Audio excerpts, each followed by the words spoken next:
সম্মানিত হাজিরিন, আমরা কোরআনুল কারীমের অত্যন্ত গুরুত্বপূর্ণ একটি সূরা সূরাতুল জাসিয়া 21 নং আয়াতে কারিমা তেলাওয়াত করেছি। আমাদের আলোচ্য বিষয়, আমাদের শিরোনাম হচ্ছে মুমিন ব্যক্তির মৃত্যু, জালেম গুনাহগার ও কাফের ব্যক্তির মৃত্যু। আমরা যে আয়াতে কারিমা তেলাওয়াত করেছি, আল্লাহ রাব্বুল ইজ্জতের দরবারে আমরা তাওফিক কামনা করছি যেন আল্লাহ তাআলা আমাদেরকে এই আয়াতে কারিমার আলোকে কিছু কথা বলার এবং শোনার তৌফিক দান করে। ওমা তাওফিক ইল্লা বিল্লাহ। আসুন আলোচনার ধারাবাহিকতার দিকে আমরা অগ্রসর হই। সর্বপ্রথম আমরা সরল অনুবাদ জানার চেষ্টা করি। আল্লাহ রাব্বুল আলামিন আমাদেরকে কি মেসেজ দিচ্ছেন এই আয়াতে কারিমার মধ্যে। আল্লাহ তাআলা বললেন, আম হাসিবাল্লাযীনা ইজতারাহুস সাইয়্যাত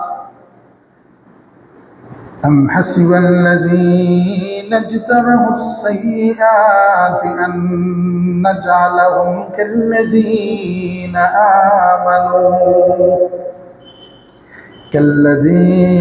آمنوا وعملوا الصالحات سواء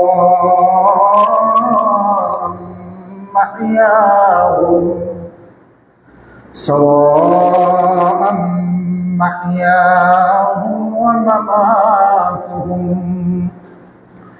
ساء ما يحكمون। আল্লাহ তাআলা বললেন, আম হাসিবাল্লাযীনা ইজতারাহুস সাইয়্যাত, যারা পাপাচার করে, যারা গুনাহ করে, তারা কি ধরে নিয়েছে, মনে করে নিয়েছে, আন নাজআলাহুম, আমি বানিয়ে দেব, কাল্লাযীনা আমানু ওয়া আমিলুস সালিহাত, যারা ঈমান এনেছে, আমলে সালেহ করেছে, তাদের মতো বানিয়ে দেব। সাওয়াআম মাহইয়াহুম ওয়া মামাত, এবং তাদের সমান করে দেব, তাদের জীবনের সমান করে দেব, অর্থাৎ তাদের জীবন এবং মৃত্যু সমান হবে, একথা কি তারা ধরে নিয়েছে। মা সাআ মা ইয়াহকুমুন, আর এটাই হচ্ছে খুবই খারাপ বিচার, খারাপ ফয়সালা। তাহলে এই আয়াত থেকে বুঝলাম, আল্লাহ তাআলা একটা প্রশ্নবোধক চিহ্ন দিয়ে বললেন, যারা পাপাচার করে, যারা গুনাহ করে, যারা নামাজ পড়ে না, ইসলাম মানে না, কোরআন হাদিস অনুযায়ী চলে না, তাদের জীবন এবং মৃত্যু, যারা ঈমান আনে, যারা আমলে সালেহ করে, যারা নেক কাজ করে, তাদের সমান হবে না, তাদের সমান হওয়া উচিত নয়। এই আয়াত থেকে আমরা বুঝলাম। এবং আল্লাহ বললেন, যারা পাপাচারী, তারা কি ধরে নিয়েছে তাদের সমান হবে তাদের মৃত্যু, তাদের হায়াত, তাদের জীবন। যারা নেক আমল করে, যারা ঈমান আনে, কখনো সমান হবে না। সাআ মা ইয়াহকুমুন, আর এটাই হচ্ছে নিকৃষ্ট, খারাপ একটা ফয়সালা, খারাপ একটা সিদ্ধান্ত। যেই ব্যক্তি সারা জীবন খারাপ কাজ করলো, তার জীবন এবং মৃত্যু, আর যে ব্যক্তি সারা জীবন ইবাদত, আল্লাহর ইবাদত বন্দেগী করলো, তার মৃত্যু সমান হবে, এই ফয়সালাটা ভালো নয়। এই ফয়সালাটা, এই সিদ্ধান্তটা নিতান্তই একটা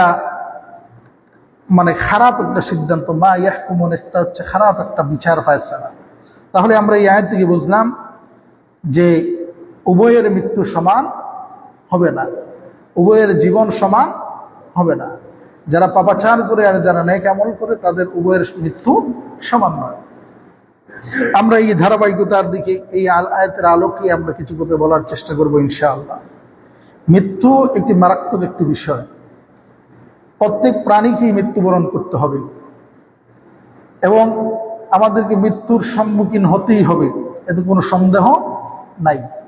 এই যে মৃত্যুর ফিতনা, অত্যন্ত মারাত্মক একটি ফিতনা, যেই ফিতনা থেকে বাঁচার জন্য রাসূল সাল্লাল্লাহু আলাইহি ওয়াসাল্লাম নিজে দোয়া করতেন।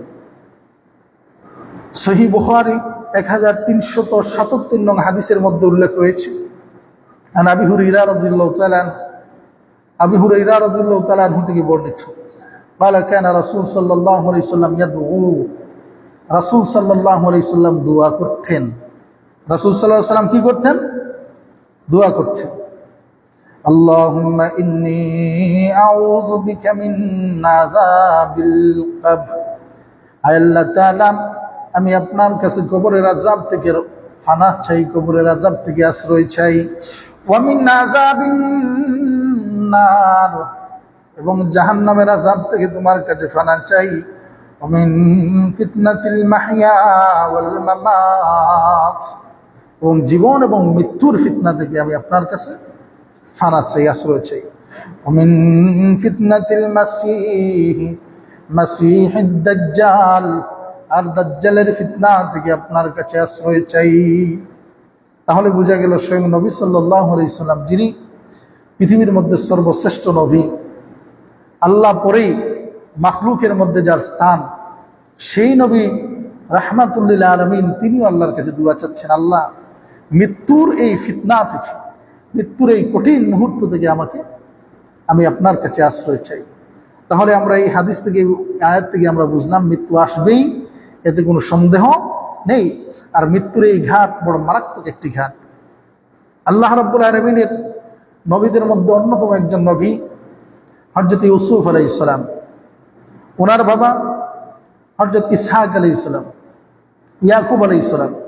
ইউসুফ আলাইহিস সালামের নবী, ওনার বাবা ইয়াকুব আলাইহিস সালাম, তিনি কি নবী? তিনিও নবী। ওনার বাবা ইসহাক আলাইহিস সালাম, তিনিও নবী। ইসহাক আলাইহিস সালামের বাবা ইব্রাহিম আলাইহিস সালাম, তিনিও নবী। তাহলে কারীম, কি সম্মানিত মানুষ একজন। এবং আল্লাহ রাব্বুল আলামিন ওনাকে দুনিয়ার জমিনে খেলাফত দান করেছিলেন, রাষ্ট্র ক্ষমতা দান করেছিলেন।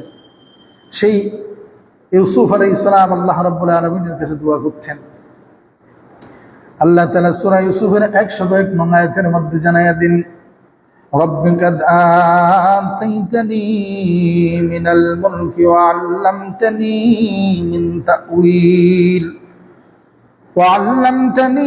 من تأويل الأحاديث فاطر السماوات والأرض أنت ولي في الدنيا والآخرة توفني مسلما والحقني بالصالحين।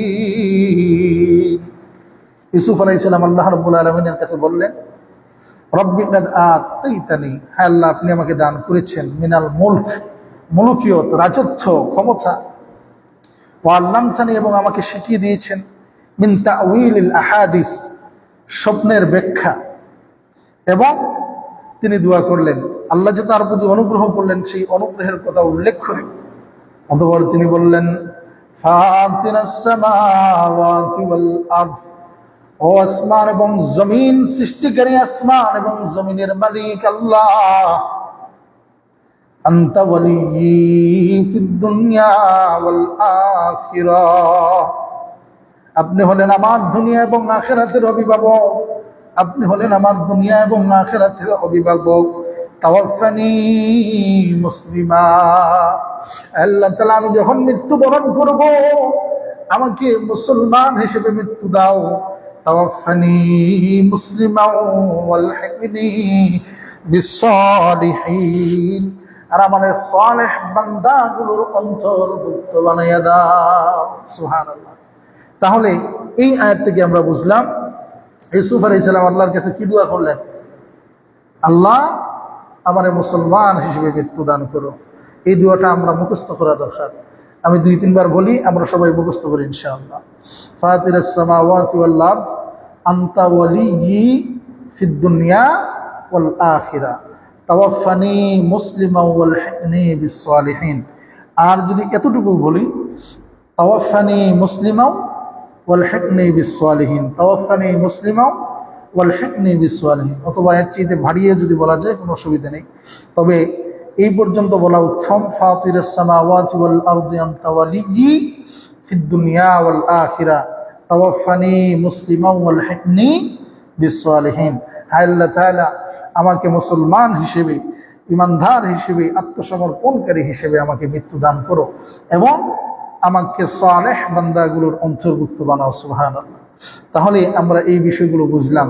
আমার হাজিরিন, আল্লাহ রাব্বুল আলামিন আপনাকে এবং আমাকে নির্দেশ দিচ্ছেন সূরা আলে ইমরান 102 নং আয়াত। কত নং আয়াত? 102 নং আয়াত। এই আয়াতের মধ্যে আল্লাহ তাআলা নির্দেশ দিচ্ছেন, يا أيها الذين آمنوا اتقوا الله يا أيها الذين آمنوا اتقوا الله حق تقاته ولا تموتن إلا وأنتم মুসলিমুন। হে ঈমানদারগণ, ইয়া আইয়ুহাল্লাযীনা আমানু, হে ঈমানদারগণ, ইত্তাকুল্লাহ, তোমরা আল্লাহকে ভয় করো, হাক্কা তুকাতিহি, যেভাবে ভয় করা উচিত, যেভাবে আল্লাহকে ভয় করা উচিত এইভাবে আল্লাহকে ভয় করো। ওয়ালা তামুতুন্না, আর তোমরা মৃত্যুবরণ করো না, ইল্লা ওয়া আনতুম মুসলিমুন, মুসলমান না হয়ে তোমরা মৃত্যুবরণ করো না। তাহলে এই আয়াত থেকে আমরা জানলাম আল্লাহ তাআলা আমাদেরকে বললেন যে আল্লাহকে ভয় করো, ভয় করার মতো যেইভাবে আল্লাহকে ভয় করা উচিত এইভাবে ভয় করো, এবং মুসলমান না হয়ে মৃত্যুবরণ করো না। কথাটা খুবই গুরুত্বপূর্ণ। আমার হাজিরিন, আমরা মুসলমান ব্যক্তি, মুমিন ব্যক্তির মৃত্যু এবং কাফির জালিমদের মৃত্যু এক হবে না, এই বিষয়টা আমরা ইতিপূর্বে আয়াত থেকে বুঝলাম। এখন আসেন, মৃত্যু যেহেতু হবে, মুমিন ব্যক্তির কিভাবে মৃত্যু হবে এই বিষয়টাই নিয়ে আমরা আলোচনা করি। আল্লাহ রাব্বুল আলামিন আমাদেরকে পরিপূর্ণ আলোচনা করার তৌফিক দান করুক। সম্মানিত হাজিরিন, আল্লাহ রাব্বুল আলামিন সূরা নাহল 32 নং আয়াতের মধ্যে বলছেন, আল্লাযীনা তাতাওয়াফাহুমুল মালাঈকাতু طيبين يقولون سلام عليكم ادخلوا الجنة بما كنتم تعملون। মুমিন ব্যক্তির মৃত্যু কিভাবে হবে আল্লাহ রাব্বুল আলামিন বললেন, আল্লাযীনা যারা তাতাওয়াফাহুমুল মালায়েকা, মালায়েকা ফেরেশতাগুলোর মধ্য থেকে যারা রূহ কবজকারী ফেরেশতা যারা মালাকুল মউত, তারা যখন আসবে তয়্যিবিন, পবিত্র ব্যক্তি মুমিন ব্যক্তির জান কবজ করার জন্য, রূহ কবজ করার জন্য যখন আসবে, ইয়াকুলুন, তারা বলবে সালামুন আলাইকুম উদখুলুল জান্নাতা বিমা কুনতুম তা'মালুন। মুমিন ব্যক্তির লক্ষ্য করে করে বলতে থাকবে সালামুন আলাইকুম, ও ইমানদার মুমিন বান্দা, তোমার প্রতি শান্তি বর্ষিত হোক। সালামুন আলাইকুম উদখুলুল জান্নাত, জান্নাতের মধ্যে প্রবেশ করো, জান্নাতের মধ্যে প্রবেশ করো। বিমা কুনতুম তা'মালুন, যে আমলগুলো করতে, এই আমলগুলোর বিনিময়ে তোমরা জান্নাতে প্রবেশ করো। এই কথা বলে বলে মুমিন বান্দারে লক্ষ্য করে করে ডাক দিতে থাকবে মালাকুল মউত। আমার হাজিরিন, যদি আমি মুমিন হই, পরিপূর্ণ মুমিন হতে পারি, তাহলে আল্লাহ রাব্বুল আলামিনের আয়াত সাক্ষী, মালাকুল মউত যখন আসবেন, হাদিস দ্বারা প্রমাণিত, সুদর্শন চেহারা নিয়ে, সুন্দর চেহারা নিয়ে মালাকুল মউত এসে আপনাকে আমাকে বলবে সালামুন আলাইকুম, আল্লাহর পক্ষ থেকে, ও বান্দা, ও মুমিন বান্দা, তোমার প্রতি সালাম বর্ষিত হোক, শান্তি বর্ষিত হোক। সুবহানাল্লাহ। সূরা হামিদ সিজদা। এই অবস্থায় মুমিন বান্দা যখন মৃত্যুবরণ করবে, আল্লাহ রাব্বুল আলামিন বলেন মুমিন বান্দাকে মালাকুল মউত ফেরেশতার একটা বিশাল বাহিনী আসবে অভ্যর্থনা জানানোর জন্য, স্বাগতম জানানোর জন্য। আল্লাহু আকবার। বিশাল একটি বাহিনী এসে ফেরেশতাদেরকে বলবে, এই মুমিন বান্দাকে লক্ষ্য করে বলবে। সূরা জাসিয়া, সূরা হামিদ সিজদা 30 থেকে 33 নং আয়াতের মধ্যে আল্লাহ তাআলা বলেন, ইন্নাল্লাযীনা ক্বালু রাব্বুনাল্লাহু সুম্মা ইসতাকামু তাতানাজ্জালু আলাইহিমুল মালাঈকাতু আল্লা তাখাফু ওয়া লা তাহজানু ألا تخافوا ولا تحزنوا وأبشروا بالجنة التي كنتم توعدون نحن أولياؤكم في الحياة الدنيا وفي الآخرة ولكم فيها ما تشتهي أنفسكم ولكم فيها ما تشتهي أنفسكم ولكم فيها ما تدعون نزلا من غفور رحيم الله أكبر আল্লাহ রাব্বুল আলামিন বলেন ইন্নাল্লাযীনা ক্বালু রাব্বুনাল্লাহ আল্লাহকে রব বলে স্বীকার করবে সুম্মাস্তাকাম একদার উপর অটল অবিচল থাকবে মৃত্যু পর্যন্ত কতদিন পর্যন্ত মৃত্যু পর্যন্ত সুম্মাস্তাকাম একদার উপর অটল আর অবিচল থাকবে তাতানাজ্জালু আলাইহিমুল মালাইকা যখন তার রূহ কবজ করা হবে